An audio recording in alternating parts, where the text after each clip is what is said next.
CID অফিসে ঢুকছেন, marathon জেরার পর বেরোচ্ছেন, আবার পরের দিন ইডিতে ঢুকছেন, দীর্ঘক্ষণ বাদে বেরোচ্ছেন। 24 ঘন্টা কাটার আগেই আবার ঢুকছেন সিআইডিতে, ফের জেরার মুখে পড়ছেন। আপাতত এভাবেই দিন কাটছে অভিষেক বন্দ্যোপাধ্যায়। সই জালিয়াতি থেকে শিক্ষক নিয়োগ দুর্নীতি, জেরার পর জেরা। মঙ্গলবার উস্কানিমূলক ভাষণ দেবার অভিযোগে সিআইডি তাকে ম্যারাথন জেরা করলো। আর এরই মধ্যে অভিষেক বন্দ্যোপাধ্যায়ের বিরুদ্ধে উঠল আরেক অভিযোগ।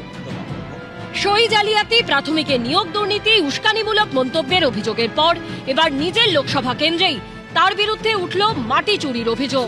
শুধু অভিষেক বন্দ্যোপাধ্যায় নন, অবৈধভাবে মাটি বিক্রি করে আর্থিকভাবে লাভবান হয়েছেন বিষ্ণুপুরের তৃণমূল বিধায়ক দিলীপ মণ্ডলও। অভিযোগপত্রে নাম রয়েছে অভিষেক বন্দ্যোপাধ্যায়ের আত্মসহায়ক সুমিত রায়েরও। একাধিক উপগ্রহ চিত্রের ভিত্তিতে অভিযোগকারী দাবি করেছেন 2018 সাল থেকে ক্রমাগত পরিবর্তন হয়েছে এলাকার ভূমিরূপ।